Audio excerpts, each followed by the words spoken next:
Hey guys, welcome back to We Watch Movie. I am Mike. Thanks for spending a minute of your day with me. I may have just seen possibly the horror movie of the year. I may have just seen the coronation of another horror icon.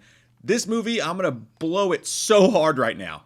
You don't even know. So let's go trick or treating. Let's go fucking drinking. Let's all go rent Pumpkinhead on VHS. Cause Halloween never ends. Halloween never ends. Halloween never ends. Yeah.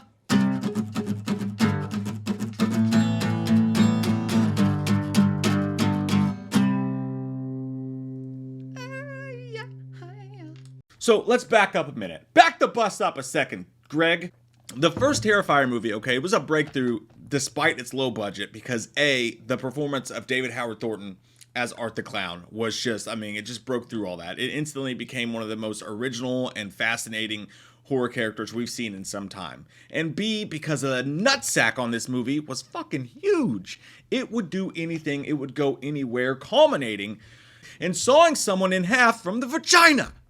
Terrifier 2, however, just when I thought you couldn't get any dumber, you go and do something like this and totally redeem yourself. We may be on our way to another horror icon. I feel like last night, this movie I saw in theaters coronated Art the Clown as the next one. I'm not saying that lightly at all, but last night, sitting in the movie theater, I'm watching this and I really felt like I was watching something special happen. This is different. It's like they always say about every time the killer comes back. But this time feels different.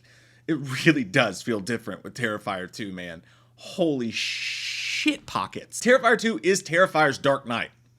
And I say that because A, it supersedes the movie that came before it.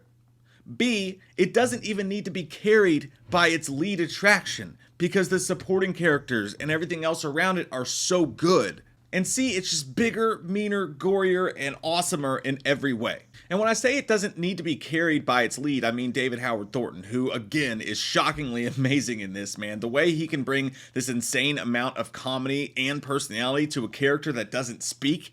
He's like Satan's version of Deadpool. Or our version of Guy Fieri, for completely different reasons. I just hate that guy. Our final girl, well, maybe final girl, I should say, is Lauren Lavera's Sierra character that... Holy shit. And I'm not kidding you guys. In just one movie, in one performance, she is up there with my favorite final girls of all time. She's got depth. She's interesting. She's charismatic on screen. She's strong. All of the steps that her character takes make sense. And she's fucking gorgeous. So, that doesn't hurt. I cannot wait to see what she does with her career. She was amazing. She blew me away. But every character in the story's done well. The mom, for instance, man, I absolutely love this mom. She's ballsy, she's tough, she's funny. She's not just this caricature soccer mom that you see in a lot of horror movies. She actually was a very interesting character, and she was played really well. And there's a lot of depth to her character. The brother, a lot of interesting stuff going on with him as well. The best friend, the annoying, mean kind of best friend, is actually hilarious and watchable on screen. And I didn't mind her being on screen because she was fun to watch. Even the annoying...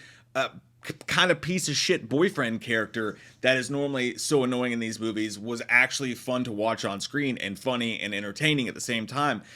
They took all these characters that typically horror movies make the mistake of making annoying that you have to sit through so you don't mind watching them die. Terrifier doesn't give a shit. It will kill anyone at any time in the most heinous of ways.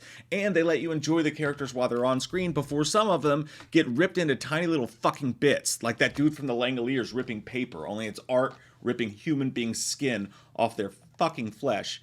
Like me at Golden Corral, but for chickens. Honestly, have you guys been to a Golden Corral in a long time? I don't think I've been...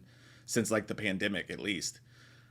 Not by my own choice. I'm a disgusting fuck. My wife just won't eat it. Felissa Rose was also great in her cameo appearance. Tamara Glenn was great from Halloween 5. She had a cameo appearance, did a good job. Every character, every actor, I liked everyone. But you didn't come here to talk about the character development and well fleshed out characters in Terrifier 2. No. You came here for the horrors. Gore. Well, let's be honest. You get both here. I'm a disgusting slut. Just spit in my mouth and smack me around a little bit. Does the gore outdo Terrifier?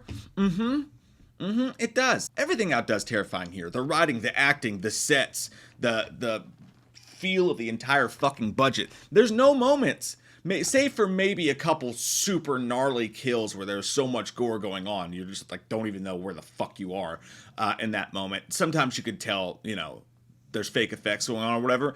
But top to bottom, beginning to the end of this movie, you almost never get a sense that there was a low budget here. Very different from the first movie. Here, it just feels like it belongs on the big screen. It feels like it's everything it fucking should be. It's an amazing jump up. Now, personally, in my mind, I don't know if anything I ever see will top the Vagisaw kill that we saw. Vagisaw.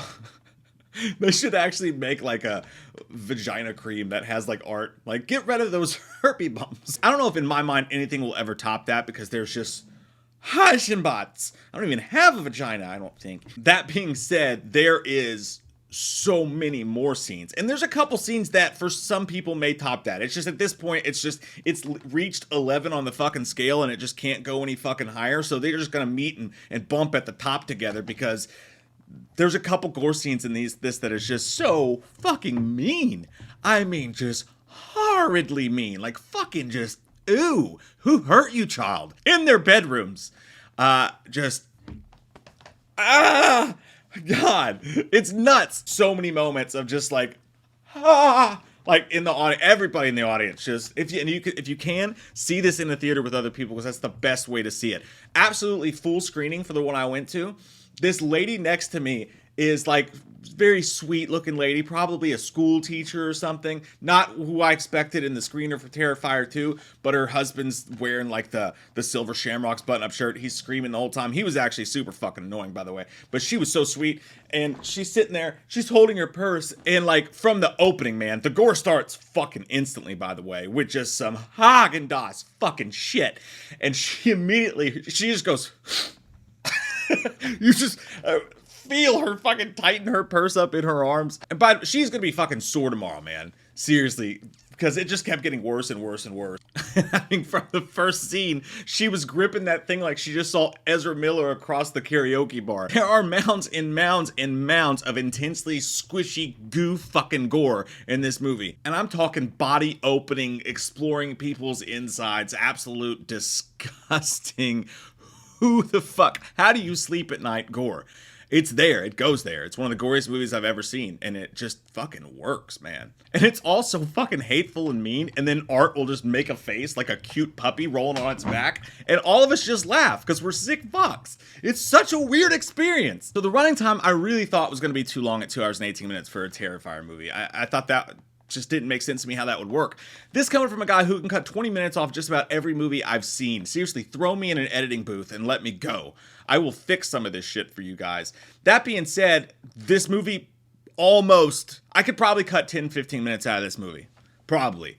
And again, most movies, even hour and a half, 2 hour ones, I could cut 20 minutes out of. So that, they actually really made use of this running time. In a way that I did not expect. There's so much happening here, and it all feels like it's on such a big grand scale, yet it's also scaled down at the same time. I don't know how to explain it, but they absolutely refused, the director and the crew absolutely refused to let this movie get stale for a second. There was the last act, maybe the chase scene went on a little bit too long here. I could cut out this or that, but for the most part, for all intents and purposes, they absolutely refuse to let this movie get stale. And whether that's a kill escalating and going on and on and on and on, to the point where you're like, please, man, throw in the damn towel. Like the dude in the beginning of Rocky IV, whether it's that or them doing something wild with the lore or adding some crazy new wrinkle to Art. I mean, they just fucking go there. They just throw shit at the wall and they make it work. Like, the movie lives up to its own crazy ideas. So, and there's stuff that, like, honestly, I feel like's not even explained. Like, they add some questions in the lore, which is something that's so ballsy to do when it comes to a movie that's typically this stripped down. They throw in some stuff there, and you're almost afraid it's going to suffer a little bit from like Halloween 5 to Halloween 6 syndrome, where like, how are you going to explain this shit? I hope you have something for this and aren't just doing stuff. But at the same time, while you're watching it, we'll see where it all goes. And there's one thing at the end of the movie I'm very, I don't know about, but they keep adding to the character of Art. and they refuse to let the movie just get boring. And it's fucking wild. So in that sense, as far as toying with their characters and things like that, it has the balls of like what the Chucky franchise is doing right now, whereas it gives zero fucks about your feelings and will do anything it wants. But it's doing that with the freshness of watching a new horror icon unfold itself in real time. It was a special experience at the theater, man, and it may be my favorite horror one this entire year. The issues I have with Terrifier 2 are going to be hard to discuss without going into spoilers, but we will have a spoiler review up once everybody's had a chance to see it.